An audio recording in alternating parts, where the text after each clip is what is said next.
नमस्कार and welcome to business in vision. Jane Street ये एक ऐसी ट्रेडिंग कंपनी जिसने इन्वेस्टर्स के लगभग 1,06,000 करोड़ रुपए डुबा दिए। इसने कुल लगभग 43,000 करोड़ रुपए का प्रॉफिट कमाया, लेकिन इन्वेस्टर्स को, स्पेशली इंडियन इन्वेस्टर्स को जो कि फ्यूचर और ऑप्शंस में ट्रेड करते हैं, उन्हें भारी नुकसान इस कंपनी की वजह से हुआ, इस कंपनी की टेक्निक की वजह से हुआ। तो सेबी ने इसके ऊपर एक बड़ा एक्शन लेते हुए यहाँ पर इसका जो अकाउंट है, इसके जो बैंक अकाउंट है, उसको फ्रीज कर दिया लगभग 4,843 करोड़ रुपए, यानी कि लगभग $500 मिलियन के करीब इसके यहाँ पर फ्रीज हो चुके हैं।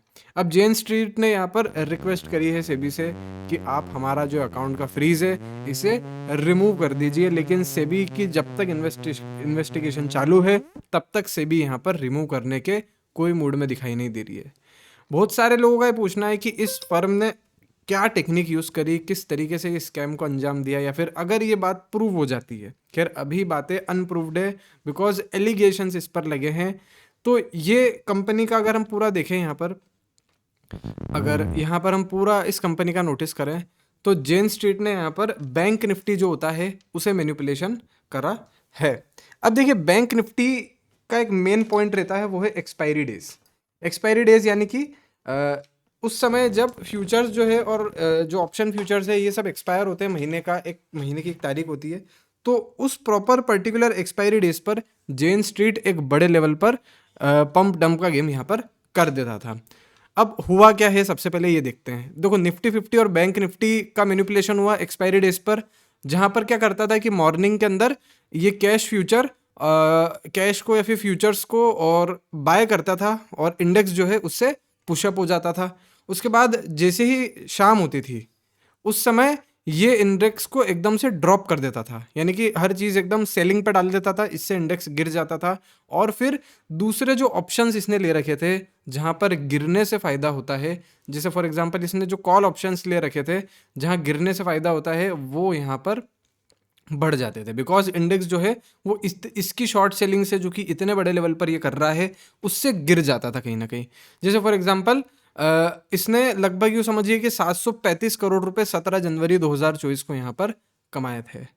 ये एक बड़ा एग्जांपल है ये। तो फिर क्या होता है इसके बाद कि इसने मतलब मेनली जो स्ट्रेटेजी यूज़ करी, वो इंडेक्सेस फ्यूचर्स की जो पंप प्राइसेस है उसे पंप करना, उसके बाद शॉर्ट पोजीशन लेना ऑप्शंस पर, और फिर उसके बाद सेल कर देना फ्यूचर्स को, जिससे प्राइसेस गिर जाए। और फिर जो यहाँ पर इसने शॉर्ट पोजीशन ले रखी है उस पर फिर ये प्रॉफिट बना लेता था।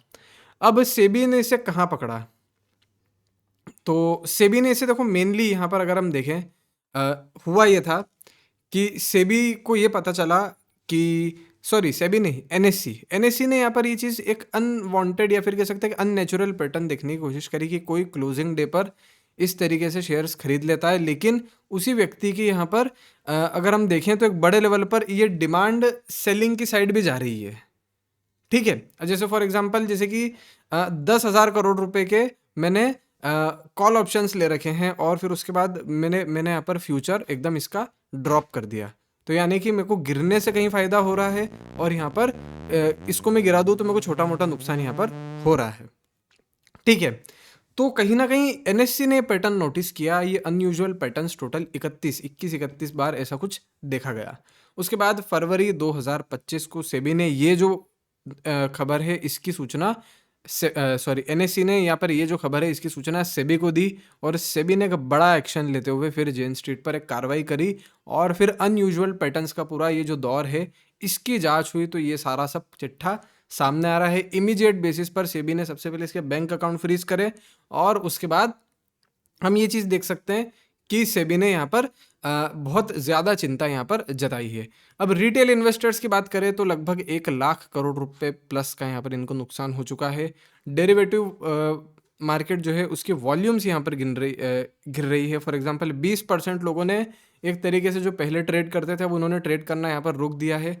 सेबी ने एक क्रिमिनल प्रोसिक्यूशन अंडर सेक्शन 24 यहाँ पर भी आय लगा दी, यानी कि एक तरीके से सेबी अब क्रिमिनल चार्जेस भी उन लोगों के खिलाफ लगा रही है जिन्होंने मार्केट मैनिपुलेशन किया। और टैक्स डिपार्टमेंट जो है, भारतीय टैक्स डिपार्टमेंट, उसने भी एक तरीके से यहाँ पर अपनी इन्वेस्टिगेशन स्टार्ट कर दी है। अब जेन स्ट्रीट का इस पर रिस्पॉन्स क्या है, इनने यहाँ पर इसको इंडेक्स एयरबिटाज बोला है, यानी कि जो कॉल ट्रेड्स लिए थे इसने यहाँ पर इसको रॉन्ग डूइंग बताने से मना कर दिया है कि हमने गलत नहीं किया है, ये जो ट्रिक है ये लीगल ट्रिक है। इन्होंने लगभग ये जो 4,843 जो करोड़ है यहाँ पर इसका जो डिपॉजिट जो भी इनके बैंक अकाउंट फ्रीज हुए थे, इसको सेबी के escrow अकाउंट में इन्होंने डिपॉजिट कर दिया है। और उसके बाद ये जो सेबी का पूरा एलिगेशन इनके ऊपर लगा है, इसे सुप्रीम कोर्ट में यहाँ पर चैलेंज करने की बातें कर रहे हैं। अब आगे होगा क्या, देखो सेबी यहाँ पर जो अपील है जेन स्ट्रीट की उसे रिव्यू करेगी, और उसके बाद अगर ये बात सच निकलती है तो हैवी पेनल्टी यहाँ पर जेन स्ट्रीट पर लगाई जा सकती है। और भी अगर मेनली यहाँ पर अब एक तरीके से ये जो स्कैम हुआ है इसने पूरी आंखें खोल दी होगी इनकी, तो अब से भी एक बड़े लेवल पर दूसरों पर भी इन्वेस्टिगेशन, जो कि इंडेक्सेस पर और भी दूसरे ऑप्शन फ्यूचर पर जो करते हैं, ऐसी अगर कोई ट्रिक छोटे लेवल पर भी कर रहा होगा तो उसकी भी जांच यहाँ पर सेबी कर सकती है। और उसके बाद सेबी एक एल्गो ट्रेड के ऊपर, जो कि मेन यहाँ पर इन्होंने एल्गो ट्रेडिंग का यूज़ किया था, तो एल्गोरिदमिक ट्रेडिंग पर यहाँ पर ये एक तरीके से स्ट्रिक्ट कर सकती है इनके रूल, और किस लेवल पर ये ट्रेड हो सकते हैं ये भी पता कर सकती है। अब देखो एक टेबल क्या है, यानी कि कुल मिलाकर हम देखो तो जुलाई को यहाँ पर एक इंटरिम ऑर्डर आया, उसके बाद फंड्स फ्रोज कर दिए गए, उसके बाद एलिगेशन कुछ लगाए गए, उसके बाद रिटेल इम्पैक्ट हुआ, और फिर उसके बाद लीगल पाथ जो है यहाँ पर लिया जा रहा है। तो एक तरीके से ये जो जेन स्ट्रीट है इसकी वजह से जो मार्केट के अंदर मैनिपुलेशन हुआ है, लगभग 1 लाख करोड़ रुपए तो लोगों के गए हैं।